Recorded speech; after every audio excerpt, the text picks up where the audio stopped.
Soon they were all sitting down at the table, glad to see such a wonderful spread. Great-Grandad roared at them all for coming in late. The twins apologised and begged him to listen to the story that Julian would tell, and the wonderful news they had. Ready to fly into another rage, the old man listened to the children's story. Never had he heard such a wonderful, glorious tale in his life. Julian told the story well, and everyone listened in silence, until he described the things they had found in the cellar. It was then that Great-Grandad roared again. Gold? Oh, I don't believe you.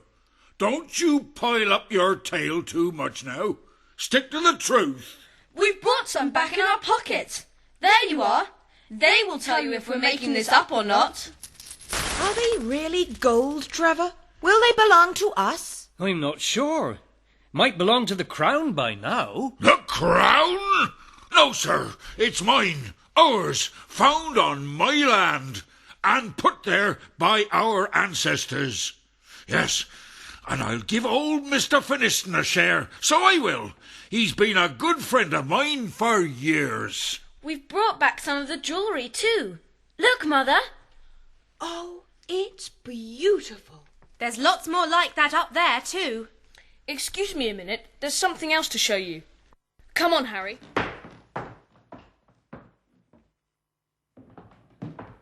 Here you are, Dad. Swords and daggers we found. No, that's what I call a sword. Give it to me, young man. No, Grandad, don't swing it around your head like that. You'll knock something off the dresser. I knew it. There goes my best meat dish.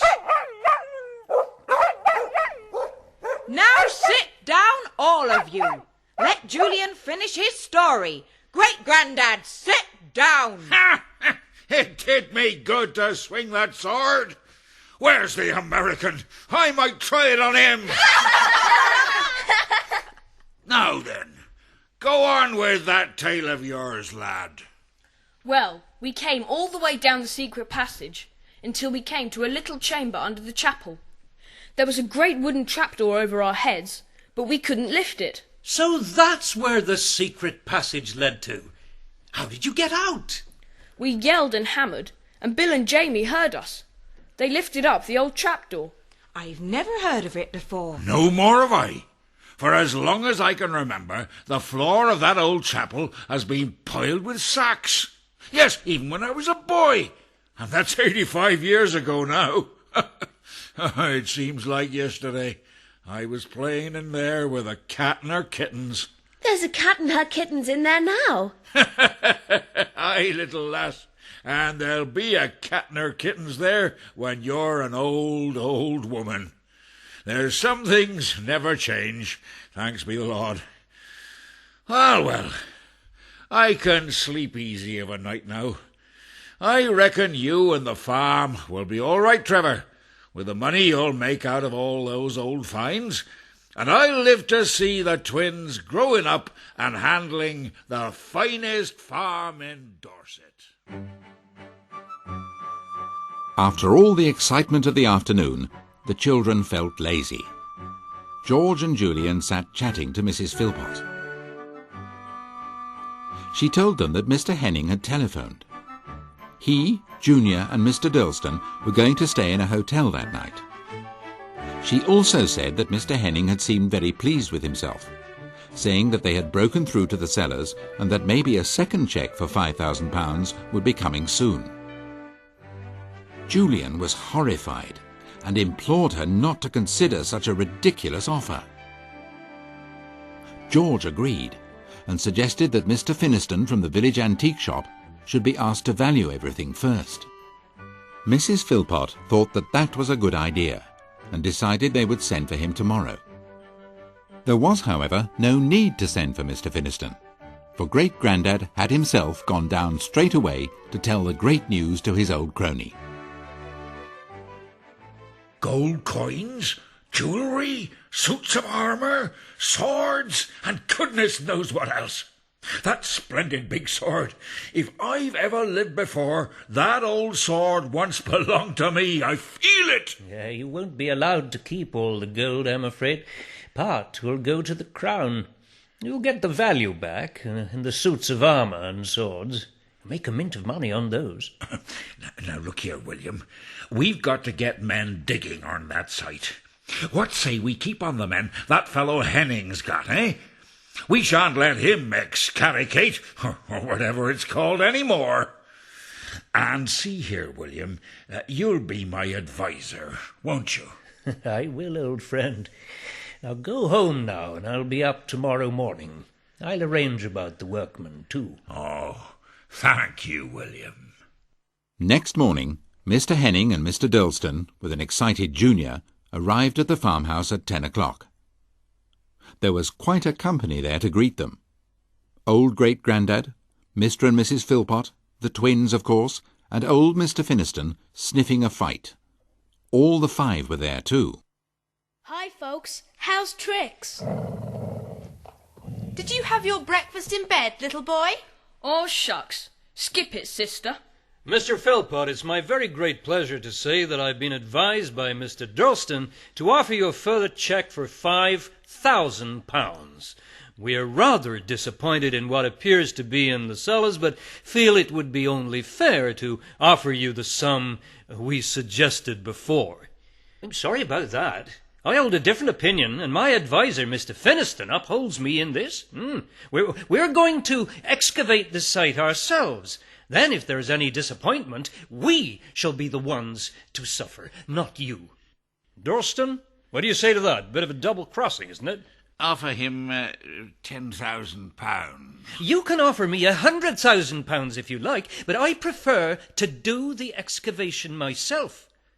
I will return the cheque you gave me yesterday, and I will pay the workmen. But this is monstrous. What do you expect to find in those cellars? There's practically nothing there. I'll raise my offer to £10,000. No, you listen to me. We don't want your money. No, sir. Offer me 100,000 if you like, and see what I'll say. Right. 100,000 then. Done. No. There's gold down there in those cellars. Jewels, suits of armour, swords, daggers, all centuries old. Don't hand me stories like that, you old liar. Twins, fetch me the things you got yesterday. Right, great-grandad.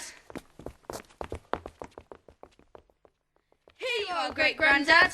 Well, what do you say to that, Jank? Your opinion, please, Mr. Finniston?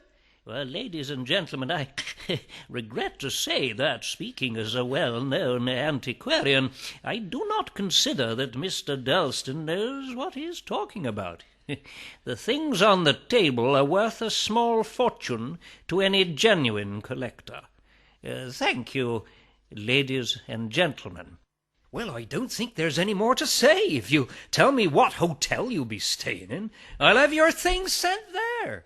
Please go, Mr. Henning. I shall take my time and go when I am ready. Seen this sword, Henning? The men of old knew how to deal with their enemies. They swung it at them like this and like that. Look out, Henning, he's mad. Come along before he cuts off your head. You're right. Come on, Junior, run! Grandad, what's got into you? Oh, nothing. I just thought that this sword was the only thing that would get rid of those fellows. Now you put down that sword before you damage it. You and I will go down to the inn and talk over what we're going to do about all this treasure. Very well, William Finniston. Lead the way.